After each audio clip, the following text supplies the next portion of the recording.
Well, good morning and welcome to the channel. Today you join me in Warrington. The location really isn't important because today we're going to do some macro photography.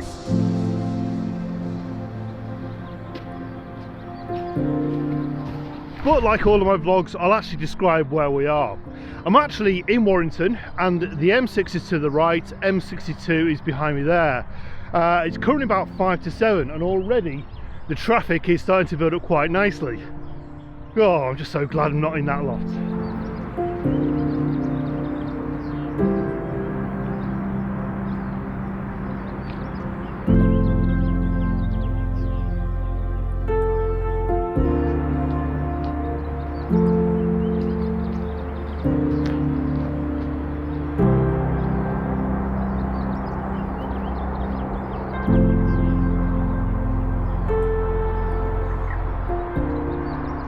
So for the last few days everybody's been saying how autumnal it feels, and I've not really felt it myself, but this morning I have.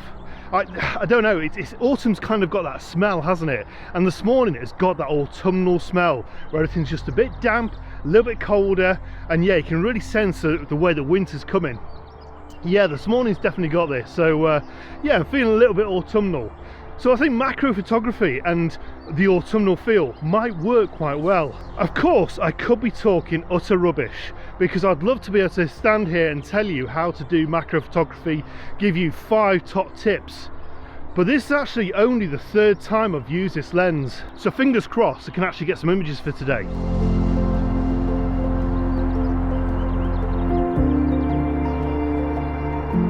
As you can probably tell by the light on my face, or the lack of it, the sun hasn't fully risen yet. We've got some beautiful colours in the sky. Now, as a landscape photographer, I'm a little bit itchy to sort of take some shots, you know, incorporating the sky and, you know, get wide shots of the landscape. But yeah, that's not what today's all about, and it's quite difficult resisting. It's possibly just as well I've only brought the one lens out, which is this macro lens.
So which lens have I bought? Well, it's the Nikon 105 f2.8, and I went with the Nikon lens because all the rest of my lenses are all Nikon and they all seem to work quite well. Really pleased with the results. I've never really tried any of the cheaper brands. I say cheaper brands, they're not really that much cheaper anymore. So I thought the best thing to do was stick with Nikon, stick with what I know, and yeah, let's sort of see what we can get from it. And continuing the theme with the rest of my lenses, I bought this used. I only paid about £380 for it. The condition was listed as excellent, and I've got to say, when it got delivered, it looks pretty good. It's almost as good as new. The only mark I've got on it is a slight mark just on the top there where I've actually been resting against the batteries in the camera bag, but yeah, that was my own doing. So the lens was pretty much as advertised.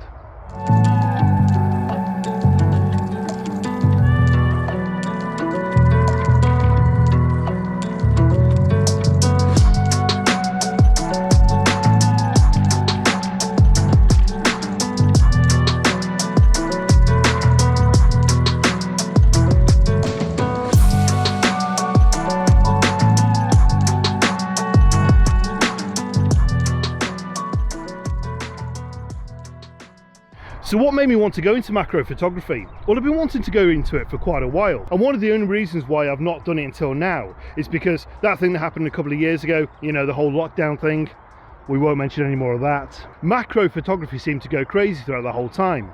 People were taking loads of images in the back gardens of all the flowers and, yeah, bits and pieces you can find in and around the house. And I've got to say, it became a little bit boring. Everything I was seeing was, you know, sort of close-ups of little daisies and little daffodils on the lawn. So it kind of put me off for a while. So I sort of buried that idea and just sort of left it completely. Until a couple of weeks ago where I actually took the plunge and, yeah, ended up purchasing my own. So does this mean I've given up on landscape photography? Have I run dry of ideas? Is it something that I found a little bit boring? No, not at all. I just want to try something new, and I think it's always great to sort of try something a little bit different. And on this short walk this morning, walking through this woodland, I'm finding it a little bit different. In fact, I'm finding it very challenging. In the back of my mind, I'm thinking there's got to be more to macro photography than just taking pictures of leaves and flowers. And that's what I'm going to try and do today. I'm trying to look at something a little bit different. Yes, I might only be taking the same old cliche shots, the flowers, the leaves, the debris on the floor, but it's a starting block, and that's what today's all about. As I say, I'm bringing you guys on this journey with me. It is really sort of trial and error today, so please forgive me if I don't get an image that I'm particularly proud about. Something else that's quite different as well, I've actually left the tripod in the car, so I'm doing all of today's shots handheld. Yes, that does mean ramping up the ISO. I'm on 640 at the moment, but I'm hoping with the D850 we shouldn't get too much grain. I mean, who knows? Like I say, I'm learning as I go along. One of the things I love about landscape photography is the way it slows you down. It makes you look at the world in a completely different way. This is taking it one step beyond. I've just spent probably the last 10-15 minutes in this area just looking at details, just trying to look at details, little things that I'd probably walk past. Even as a landscape photographer, I would probably have ignored this sort of patch of land here. Yeah, it's not very pretty, but when you start going into the detail, when you start getting the macro lens out, yeah, it's a whole different world there.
It is such a strange location, this. Not only the fact it's right by the M62 and the M6, but the fact that there's actually a lake on the other side of there. Now when I say a lake, apparently, now this could be wrong, I could be talking out of my but apparently this was like a drainage system for where the motorways met. So all the drainage water would come off into this sort of area and just sort of be a bit of a holding area for whatever, for the water. Now it used to be called Seven Lakes locally because it used to grow 7 times overnight, and yeah, you get a downpour and the whole place would just be flooded. But these trees have sort of been planted, and yeah, these have definitely been planted in rows, and they go sort of almost spiral all the way around this area. It's really quite strange because it's grown quite quickly. Now the last couple of years the lake has actually almost dried up, but I've noticed this morning, after not that much rain, it's yeah, it is quite full. Now considering we've had a really hot summer and things like that, I expected this to be completely dry and completely bare.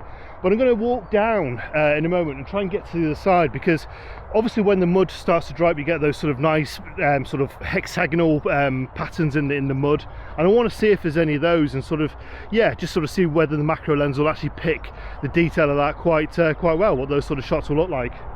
Yeah, who knows. So I'm going to venture down there now and yeah, see what we can get.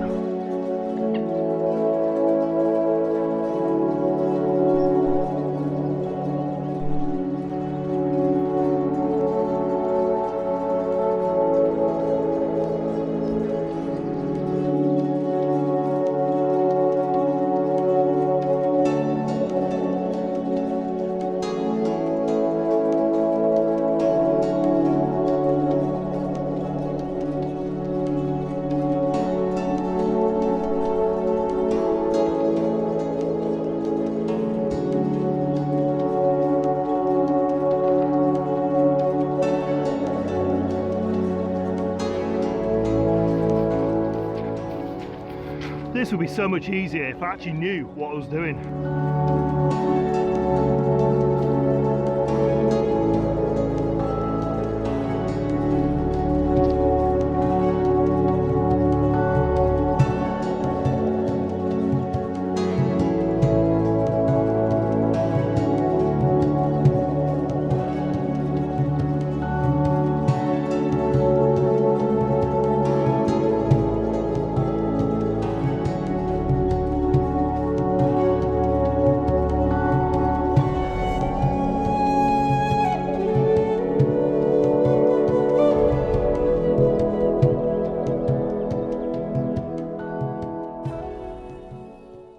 Okay, the way that I've just been, which is around that way, is completely waterlogged. It's almost as if this is completely flooded over.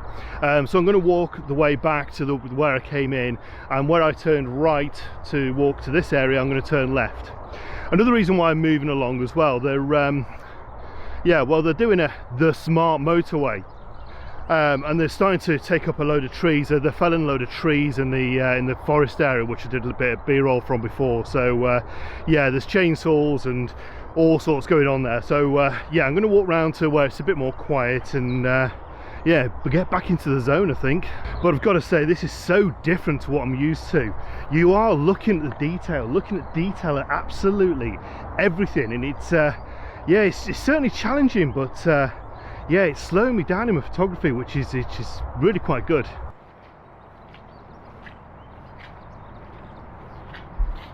The only problem with this morning, I was hoping for a lot of spider's webs across the whole of this area. Now, I've been here before and there's been hundreds sort of along this path just covered in spider's webs.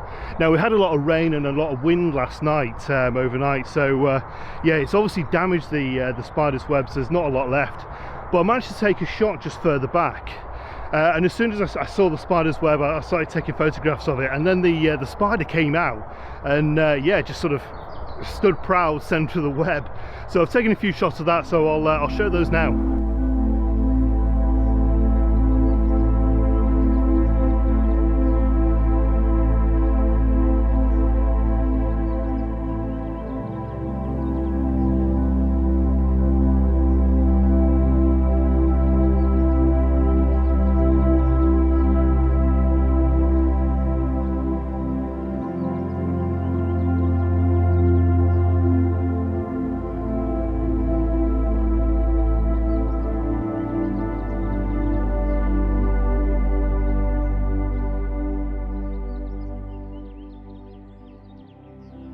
Right, actually doubling back on myself again now. This path here has become impassable. There's yeah, just further on there, I'm not sure if you can see, it's started to flood over. So I'm going to head back and go back onto dry land. I think there's no wind down here. Plus, there's no sunlight reaching down here yet. So yeah, whatever I see, I can't really take because there's just not enough light down here to yeah, to get a steady image. Thing is, I can't get through these trees now. Join you in a bit.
Okay, so I made it out of the undergrowth on the other side. Now, I've walked all the way around and I cannot see any way to get through. I can get to certain levels, but I just can't seem to get to the water.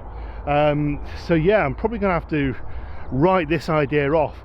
From what I saw, I think the water's completely covered the surrounding areas as well. So I think the majority of the footpaths that you'd generally be able to walk around, yeah, they're kind of underwater and inaccessible. I'm going to walk a little bit further on, see if there's anything, but I think from here I'm probably done. I think what's probably best is if I don't see you at the top end, I'll go home, have a look at the images, see what I've got on the camera, because all I've been able to do is just have a look on the back of the camera. I don't know what these images have turned out like. I don't know if I've got the settings right. Yeah, I'm not really sure, but I'll have a look, I'll have a review, have a think about the day, sort of work out what I could have done better, and yeah, what the images are like. So if I don't meet you down there, I'll meet you at home. Either way, I'll see you in a minute. So I ended up going down the bottom of that path, and all it does is sort of lead onto the road. There is no way you can get down to where the water was. Quite disappointing really, and it's really overgrown over the last couple of years. I remember when I started out in photography, it used to be a go-to location. You could get down to the water and sort of get some unique sort of practice shots. So what did I think of macro photography? Well, I didn't want this to be a lens review, but I've got to touch on the lens. So as I said on location, I bought the Nikon 105 f2.8. That strapped onto the Nikon D850 was quite good. I was quite concerned because I was ramping the ISO up to 640 for a majority of those shots. Normally as a landscape photographer, it's ISO 64, ISO 100, maximum of 200. So to get out of my comfort zone, I actually ramped it up to 640 for these images. Yeah. It was a brave choice, but it seems to have paid off. What I have noticed with this lens, even though it's an f2.8, the closer you get to the subject, the f number starts to ramp up. So it goes to 3.3, then it goes to f4, and so on. Now I was a little bit concerned when I was looking at the settings on the back of the camera, of wondering why it won't stick at f2.8. But when I looked at the images, I kind of understood why. Because it's 105mm, it's almost like a zoom lens. So that compared with f2.8, nothing would be in focus. You'd get sort of a small fragment of it in focus.